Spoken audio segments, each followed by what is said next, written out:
زمانے بھر میں یہ قاعدہ ہے کہ جس کا کھانا اسی کا گانا۔ حضرت حکیم الامت فرماتے ہیں کہ زمانے بھر میں یہ قاعدہ ہے کہ جس کا کھانا اسی کا گانا، تو جن کا ہم کھا رہے ہیں انہی کے پھر گیت ہم گا رہے ہیں۔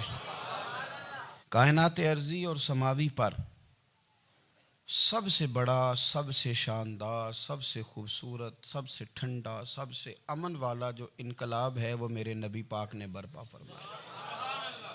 بڑی یہ کم نصیبی ہے کہ مسلمانوں میں فرقے بن گئے اور امت تقسیم ہو گئی اور تقسیم ہونے سے کمزور ہو گئی۔ لیکن افسوس کی بات یہ ہے کہ لوگ اس بات کو سمجھنے سے عاری ہیں کہ عید میلاد النبی صلی اللہ تعالیٰ علیہ وسلم تو امت اس بات کے شکر کے طور پہ مناتی ہے کہ اللہ نے ہمیں اپنے نبی کا غلام بنایا۔ آؤ میں تمہیں مسلم شریف پڑھ کے سناتا ہوں، اور راوی بھی وہ بندہ جو ہر وقت حضور کے قریب رہتے تھے، حضرت انس بن مالک رضی اللہ تعالیٰ۔ آپ فرماتے ہیں مجھے وہ دن بھولتا ہی نہیں، میں بھلا سکتا ہی نہیں جس دن میرے نبی پاک مکے سے ہجرت کر کے مدینہ طیبہ تشریف لائے تھے۔ حضور اس دن کیا ہوا تھا؟ تو حضرت انس بن مالک فرماتے ہیں ساری بیبیاں چھتوں پہ چڑھ گئیں، ساری عورتیں اپنے اپنے کام میں مصروف ہوتی ہیں، کوئی کسی وجہ سے چھت پہ چڑھ جائے تو چڑھ جائے، ساری کٹھی تب بھی چڑھتی ہیں جب گلی میں کچھ اور ہو، جب کوئی انوکھی بات۔ ساری بیبیاں چھتوں پہ چڑھ گئیں، بچے درختوں کے ساتھ چمٹ گئے، اور فرماتے ہیں کہ 70 کے قریب لوگ حضور کی سواری کے آگے تھے اور باقی سینکڑوں کی تعداد سے سواری کے پیچھے تھے، اور فرماتے ہیں یہ الگ منظر تھا۔ اور یہ مسلم شریف میں نعرہ موجود ہے، مسلم شریف میں یہ صحیح مسلم میں موجود ہے کہ جب حضور مدینے آ رہے تھے تو مدینے والے نعرہ لگاتے تھے یا محمدہ یا رسول اللہ، اور چلتے ہوئے لگا رہے تھے یا محمدہ یا رسول اللہ کا وہ نعرہ لگا رہے تھے۔ اور پھر حضرت انس بن مالک فرماتے ہیں یہ دو منظر یہ تھے، ایک تیسرا منظر بھی تھا۔ مدینہ شریف کے اندر کچھ قبیلے تھے، آج بھی ایسا ہونا نہیں چاہیے، یہ اسلام نہ صرف اس کو ناپسند کرتا ہے بلکہ اس کی تردید کرتا ہے۔ چھوٹی برادری بڑی برادری آج بھی تقسیم ہے، نہیں ہونی چاہیے۔ عرب کے اندر بھی تقسیم تھی، کچھ قبیلوں کو چھوٹا جانتے تھے، کچھ کو بڑا جانتے تھے۔ ایک قبیلہ تھا بڑا قبیلہ، بنو نجار کا، چودھریوں کا قبیلہ، سیٹھوں نوابوں کا قبیلہ، بڑے لوگوں کا قبیلہ۔ اس قبیلے کی بیٹیاں ایک کونے میں دف لے کے بیٹھ گئیں۔ نبی پاک صلی اللہ تعالیٰ علیہ وآلہ وسلم کے غلاموں بات کو سمجھیں۔ ایک منظر یہ کہ عورتیں چھتوں پہ، آج ہم منع کریں گے کیونکہ یہ پردے کی آیتیں نازل ہونے سے پہلے کی بات ہے، اب آیتیں آ گئیں، اب ہم یہ اجازت نہیں دیتے۔ عورتیں چھتوں پہ چڑھ گئیں، مرد گلیوں میں نعرے لگانے لگے، اور بنو نجار قبیلے کی بیٹیاں، چھوٹی بچیاں وہ ایک کونے میں دف لے کے بیٹھ گئیں اور وہ پڑھنے لگیں طلع البدر علینا۔ اب تو میلاد غریبوں میں رہ گیا ہے، ہمارے یہاں فیشن ہو گیا ہے، جب حالات خراب ہوتے ہیں تو لوگ برکت کے لیے میلاد کراتے ہیں، اور جب امیر ہو جاتے ہیں پھر انہیں میلاد کے جائز ہونے کی دلیل ہی کوئی نہیں ملتی، پھر وہ یہ فیشن ہے۔ بندہ تھوڑا سا پڑھ جائے نا دو چار چیزیں تو ہر چیز کو غلط کہنا اس کی طبیعت ہوتی، پھر یہ فیشن ہے کہ میری سوسائٹی نہیں ہو گئی، کتابیں نہیں ہو گئیں، فرنیچر نیا ہو گیا، دوست نئے ہو گئے، تو مذہب وہی پرانا۔ اوئے ہوئے کوئی ترقی کرنی چاہیے، پھر وہ ترقی کرتے ہیں بیچارے، اور جن کی پیچھے 10 نسلیں اور 50 نسلیں میلاد مناتی آنے کو اتنی دلیل کوئی نہیں ملی، سبحان اللہ۔ جن کی دادی وضو کر کے کھیر پکاتی تھی 11ویں کی، جب امیر ہو جاتے ہیں تو انہیں 11ویں پکانے کی دلیل ہی نہیں ملتی۔ اب آپ امیر ہو گئے میرے بھائی، آپ کا فیشن ہے، یہ طبیعت کا حصہ ہے۔ آپ چاہتے ہیں کہ میں وہ کام کروں جو درویش لوگ، سادے لوگ نہیں کرتے۔ تم اپنے معاملات کو بچانے کے لیے نعرے لگاؤ تو تمہارے پاس ساری دلیلیں ہیں، لیکن یہ تمہارا نصیبہ ہے کہ تم جھوٹوں کے نعرے لگاتے ہو، لیکن یہ غریبوں کا نصیبہ ہے کہ میلاد والے رسول کا نعرہ لگاتے، یہ غریب کا حصہ ہے۔ لیکن وہ بنو نجار کی بچیاں غریب نہیں، امیر گھرانے سے تھیں۔ انہوں نے جو بات کی اس کو حفیظ جلندری نے لکھا۔ مرحوم کہنے لگے کہ وہ ننھی بچیاں، چھوٹی بچیاں تھیں، کہتے وہ ننھی بچیاں وہاں بیٹھ کر دف بجاتی تھیں اور رسول پاک کی جانب اشارے کر کے گاتی تھیں، اور لوگوں سے کہتی تھیں کہ یہ کو ہمارا پیشہ نہیں دف بجانا، ہم تو چودھریوں کی بیٹیاں ہیں، ہم تو بڑے خاندان سے ہیں۔ وہ ننھی بچیاں جو بیٹھ کر وہاں دف بجاتی تھیں، رسول پاک کی جانب اشارے کر کے گاتی تھیں اور کہتی تھی ہم ہیں بچیاں نجار کے عالی گھرانے کی، خوشی ہے آمنہ کے لال کے تشریف لانے، ہمیں بڑی خوشی ہے آمنہ کے لال کے، خوشی ہے آمنہ کے لال کے، خوشی ہے آمنہ کے لال کے، ہمیں خوشی ہے آمنہ کے لال کے تشریف، خوشی ہے بس آمنہ کے لال کے تشریف۔ نبی پاک صلی اللہ تعالیٰ علیہ وآلہ وسلم سے امت کا جذباتی رشتہ ہے۔ یہ پہلے دن سے ہی ابو جہل کب منع کرتا تھا کسی مسلمان کو کہ خانہ کعبہ میں نماز نہ پڑھو، کہتا پڑھو۔ حضرت صہیب ابن سنان رومی سے اس نے کہا کہ آپ اپنے طریقے کے مطابق، مسلمانوں کے طریقے کے مطابق کعبے کے اندر نماز پڑھیں، جو مرضی کریں۔ روکتے تو وہ نبی پاک کے قریب جانے سے تھے، وہ منڈیوں میں بیٹھ جاتے تھے، حضور کے قریب نہ جانا، حضور کے قریب نہ جانا، حضور کے قریب نہ جانا۔ میری بات کو آپ سمجھے اور ہمیشہ یاد رکھیں، امت کا نبی پاک سے جذباتی رشتہ، جذباتی۔ یہ جو رسول اللہ کی امت ہے یہ گناہگار ہو سکتی ہے پر اپنے نبی کی غدار نہیں ہوتی۔ میں آپ کو صحیح کہہ رہا ہوں۔ میرے کلین شیو نوجوان کے کان میں آپ جا کے کہیں نبی پاک، چاہے اس نے نماز نہ پڑھی ہو، چاہے اس نے داڑھی نہ رکھی ہو، آپ حضور کا نام لیں اس کے رونگٹے کھڑے ہو جاتے ہیں، اس کی طبیعت، اس کا دل دھک دھک کرتا ہے، اس کی ایک ایک روح سے محمد محمد کی آوازیں نکلتی۔ یہ فیض ہے رسول پاک کا اور یہ کرم ہے اللہ کا اس امت کے ساتھ۔ امیر ملت پیر جماعت علی شاہ صاحب محدث علی پوری فرماتے ہیں ایک جگہ ہندوؤں کا جلسہ تھا، ہندو پنڈت تقریر کر رہا تھا، اس نے نبی پاک صلی اللہ علیہ وسلم کی شان میں معاذ اللہ کو بے ادبی کر دی۔ مسلمان تھے ہی نہیں، ایک مسلمان تھا، وہ ملنگ نہیں ہوتے دوری ڈنڈے والے، اس کے پر رنگین ڈنڈا تھا، وہ کہیں دور بیٹھا تھا، تو اس نے سن لی اسپیکر چل رہا تھا، تو وہ ڈنڈا لے کے تو سٹیج پہ چڑھ آیا۔ وہ کہتا ہے میں نے پنڈت کے سر میں مارا ایک ہی ہے پر مارا ذرا صحیح کر کے، وہ ڈھیر ہو گیا، لوگوں نے گرفتار کر لیا، جیل میں چلا گیا۔ پیر صاحب کہتے ہیں میں ملنے گیا، بندے کو بسم اللہ بھی سیدھی نہیں پڑھنی آتی، سورۃ اخلاص بھی ٹھیک نہیں آتی، اسے ربنا آتینا دعا نہیں کر سکتا، ملنگ ہے۔ میں ملنے گیا اور میں نے کہا یار نہ تو نماز پڑھے، نہ داڑھی رکھے، نہ تو مسجد جائے، پر تو نے کمال کر دی۔ تو کہتے ہیں پیر صاحب چھم چھم رویا اور پنجابی میں کہنے لگا پیر صاحب میں گناہگار ہاں پر اپنے نبی دا غدار تے نہیں نا۔ یہ گناہگار اور غدار میں فرق ہوتا ہے، میں گناہگار ہوں پر یہ تو نہیں نا کسی کی ضرورت کہ میرے سامنے میرے نبی کے بارے میں بات کر جائے اور ساڑی اچھی تے سچی سرکار نو گل کر جائے۔ یہ بات آپ سمجھیں، دشمن احمد پہ شدت کیجئے، ملحدوں سے کیا مروت کیجئے، شرک ٹھہرے جس میں تعظیم رسول، اس برے مذہب پہ لعنت کیجئے، اور مثل فارض زلزلے ہوں نجد میں ذکر آیات ولادت کیجئے اور یا رسول اللہ کی کثرت کیجئے۔ نبی پاک کا پیار امت کے لیے سرمایہ حیات ہے۔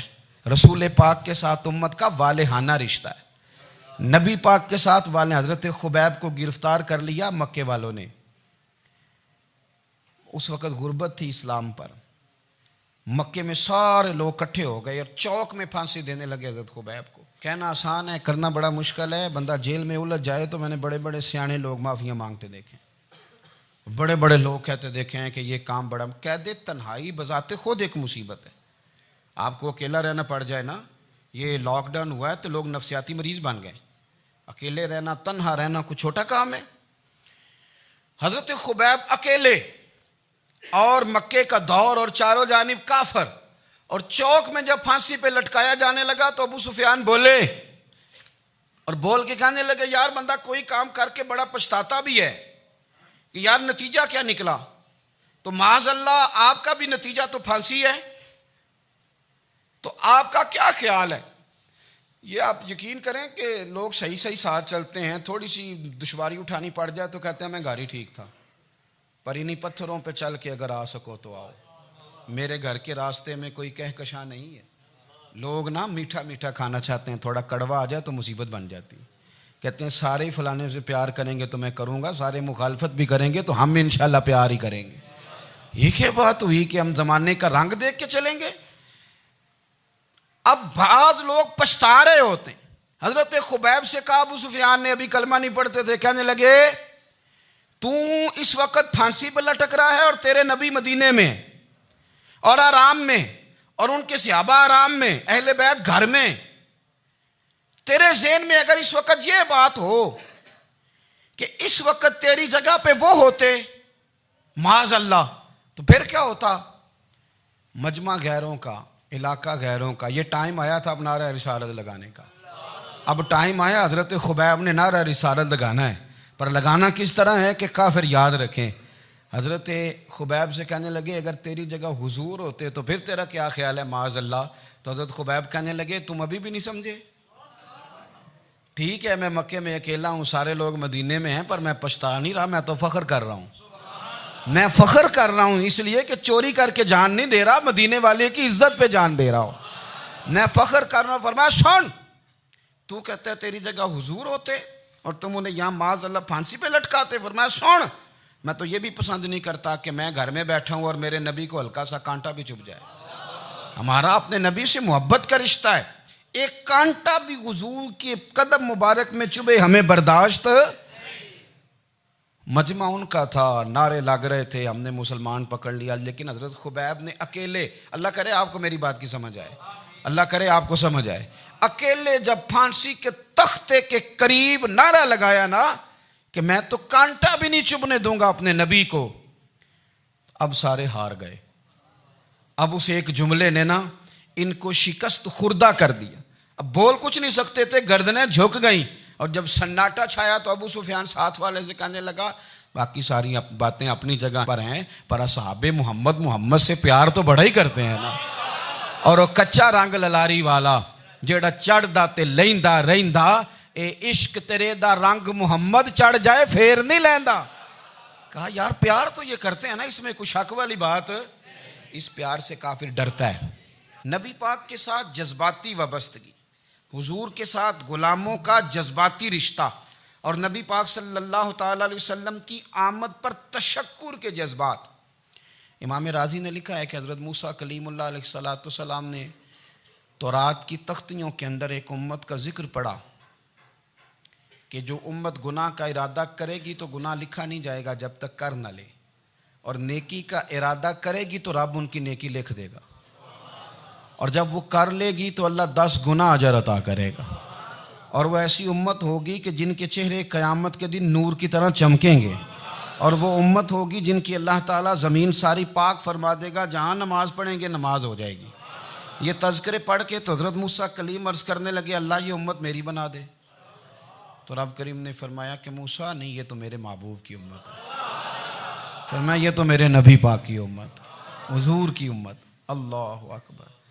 حضرت موسیٰ معمولی آدمی نہیں، وہ جلیل القدر پیغمبر ہیں جن کا قرآن کے ہر سپارے میں تذکرہ ہے، کہیں واضح طور پہ کہیں اشارتاً، ہر پارے میں۔ اور حضرت موسیٰ اللہ کے وہ نبی ہیں جو رب سے ڈائریکٹ باتیں کریں کوہ طور۔ کہا اے موسیٰ یہ امت تو میرے نبی کی ہے، تو حضرت موسیٰ علیہ السلام عرض کرتے ہیں، امام رازی نے لکھا ہے، کہتے ہیں اے اللہ پھر مجھے اپنی نبی کی امت میں شامل کر۔ او یار ہمیں لوگ کہتے ہیں میلاد نہ مناؤ، جس امت میں آنے کے لیے حضرت موسیٰ نے دعا مانگی، جس محبوب کی غلامی کے لیے، ہمیں تو دعا بھی کوئی نہیں مانگنی پڑی، اللہ نے فضل سے ہی مدینے والے کا غلام بنا دیا۔ تو ہم حضور کے تذکرے نہ کریں، ہم تشکر نہ کریں، ہم نبی پاک صلی اللہ تعالی وسلم کی نعت نہ پڑھیں، ہم حضور کے آنے پر جشن کا اظہار نہ کریں، ہر وہ جائز طریقہ جس سے اظہار خوشی ہو سکے وہ میلاد پہ کرنا چاہیے، اور اس کے لیے اسباب بنانے چاہیے۔ امت کا ایک جذباتی انداز ہونا چاہیے نبی پاک کے ساتھ، ایک وارفتگی، ایک ذوق، ایک طبیعت کے اندر وجدان۔ نعرہ مطلب اس طرح نہ ہو کہ بس چل رہا ہے کام، میں نہیں ہوں قائل، میں کہتا ہوں پہلے تو کوئی لگائے نہ، اور پھر نعرہ جب لگتا تھا نا تو مسلمانوں کے یہاں نعرہ لگتا تھا تو بڑے بڑے لوگ کانپ جاتے تھے۔ صوفیاء نے لکھا ہے کہ حضرت عمر نے جب کلمہ پڑھا نا تو 39 بندے کلمہ پڑھتے تھے، تو نبی پاک نے رات کو دعا مانگی، اے اللہ عمر کو مسلمان کر کے اسلام کو عزت دے۔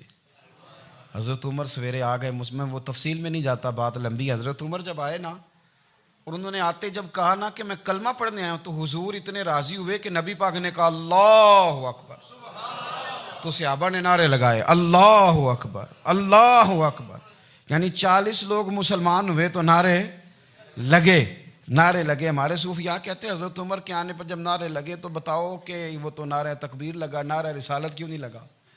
تو کہتے ہیں گویا ہمیں حضور نے یہ سمجھایا ہے، حضور کے اشاروں نے سمجھایا ہے کہ میں اب اپنے نعرے خود تو نہیں نہ لگاؤں گا، میں نے تو اللہ اکبر کہہ دیا، عمر آ گیا ہے میرے نعرے لگاتا رہے گا، نعرے لگیں گے۔ حضرت عمر نے پہلے دن ہی کہا کہ حضور آپ سچے رسول ہیں تو چھپ چھپ کے نماز کیوں پڑھیں؟ شروع ہو گئے نعرے، حضور آپ سچے ہیں تو چھپ چھپ کے نماز کا کیا معنی ہو؟ تو حضور نے فرمایا تیرا کیا ارادہ ہے؟ حضور سارے نہیں، ایک میں ایک امیر حمزہ، ایک لائن کے آگے وہ لگ جائے، ایک کے آگے میں لگ جاؤں، اور باقی مسلمان جتنے ہیں کل 40 تھے، پیچھے 18 19 بچیں گے، تو ایک لائن میں وہ ہو جائیں، ایک میں آگے ایک میں امیر حمزہ ہو، ایک میں ہوں، تو دیکھ لیتے ہیں یہ ہمیں نماز کیسے نہیں پڑھنے دیتے۔ ہاں دیکھ لیتے ہیں، آئے نا میدان میں، ادھر آ ستمگر ہنر آزمائیں، تو تیر آزما ہم جگر آزمائیں، اور غلامان محمد جان دینے سے نہیں ڈرتے، یہ سر کٹ جائے یہاں رہ جائے کچھ پرواہ نہیں کرتے۔ فرمایا بھی پتہ چل جاتا ہے نا، ایک لائن میں حضرت امیر حمزہ ہو گئے، ایک میں حضرت عمر ہو گئے۔ پہلے یہ مارتے تھے جو حرم شریف میں مسلمانوں کے طریقے پہ نماز پڑھتا تھا، یہ جلوسوں کی بڑی برکت ہے، اندر بیٹھے رہے نا چپ کر کے، نکل جائیں تو پتہ کچھ بھی نہیں چلتا۔ جب نکلتے ہیں نا لوگ کہتے ہیں جلوس کیا معنی ہے، تو میں بتاتا ہوں نا جلوس کا معنی کیا ہے۔ حضرت عمر نے باہر نکلے 2 لائنوں کا جلوس، لمبا بھی کوئی نہیں، بندے بھی 40، اور جناب فاروق اعظم باہر نکلے تو عمر کا نعرہ، عمر کا، حضرت عمر نے یوں کر کے آستینیں بازو کی چڑھا لیں، اور اپنے گلے میں جو ان کے رومال تھا نا اس کو یوں سینے پہ باندھا، اور اس ہاتھ میں تلوار تھی تو یوں کر کے باہر لہرائی، کہنے لگے او مکے کے کافرو ادھر آؤ میرے سامنے، جس نے اپنی بیوی بیوہ کرانی ہو، جس نے بچے یتیم کرانے ہوں، وہ آئے میدان میں، مصطفیٰ کے غلام آج سڑکوں پہ نکل آئے میدان میں ہمارے سامنے ہمارا مقابلہ کرے، آئے نا میدان میں، ہم نکلے ہیں، اب ہم یہاں کعبے میں اعلانیہ نماز پڑھیں گے، ہم پڑھیں گے، طاقت ہے تو آؤ نا ہمارا مقابلہ کرو، آؤ۔ کفر بذات خود بہت بڑا جھوٹ ہے، اور جھوٹ کے پیر، بس 2 بندے نکلے تلواریں لے کے آگے، تو پھر حضرت عمر نے اعلانیہ نماز پڑھوائی خانہ کعبہ۔ تو میرے بھائی رسول اللہ صلی اللہ علیہ وسلم کے غلام تو جب نعرہ لگاتے تھے تو ہو ہی کمال جاتا تھا۔ پھر بریلی کے امام بولے، کہنے لگے پیش حق مجدہ شفاعت کا سناتے جائیں، حضور قیامت کے دن آگے نا ہمارے آگے خوشخبری دیں گے، کہیں گے تم فکر نہ کرو، آ جاؤ میں تمہیں بخشواتا ہوں، میں تمہاری سفارش، آ جاؤ پیچھے۔ حضور نہ پیش حق مجدہ شفاعت کا سناتے جائیں گے۔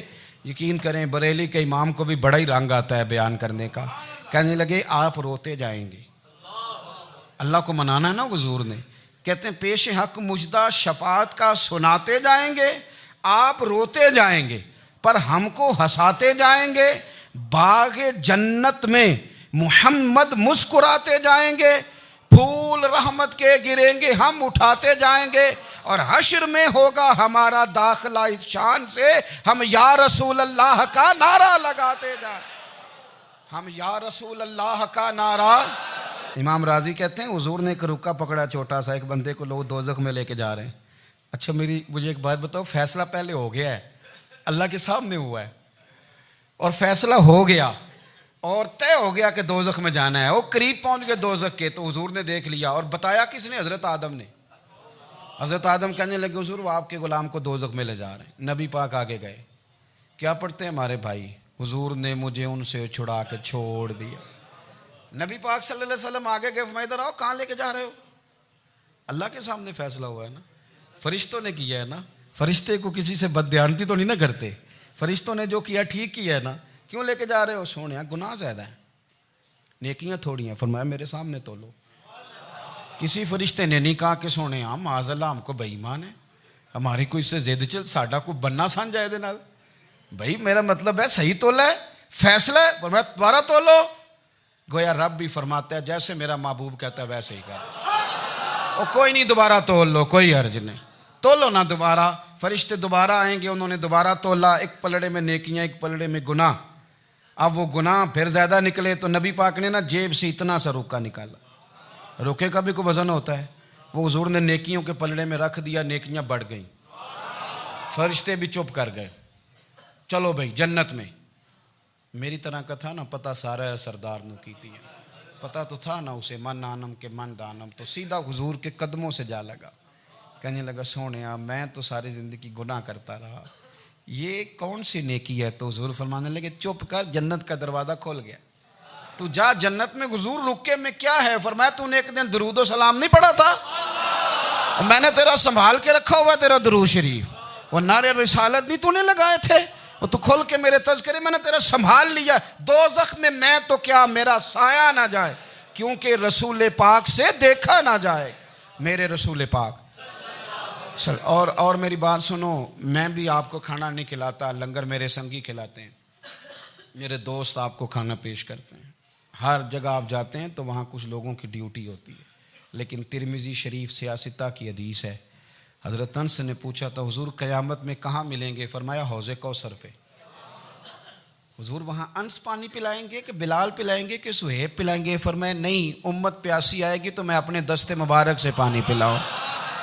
حضور وہاں نہ ملے تو فرمایا پل صراط پہ آنا, امت گزرے گی تو میں رب سلم کی دعائیں کروں گا. تو اعلیٰ حضرت فرماتے ہیں جب حضور دعا کر رہے ہیں تو ڈرنے کی ضرورت کیا ہے؟ خدا کی رضا چاہتے ہیں دو عالم, خدا چاہتا ہے رضائے محمد, رضا اب پل سے وجد کرتے گزری کہ ہے رب سلم دعائے محمد صلی اللہ ہو. تو حضور وہاں ملاقات نہ ہوئی تو پھر اس حدیث کو بھی یہ حدیث مضبوط کر دے گی. حضور فرمانے لگے پھر میزان عمل پہ آ جانا, امت کے عمل تول رہے ہوں گے اور میں کامیابی کی دعائیں مانگ رہا ہوں گا.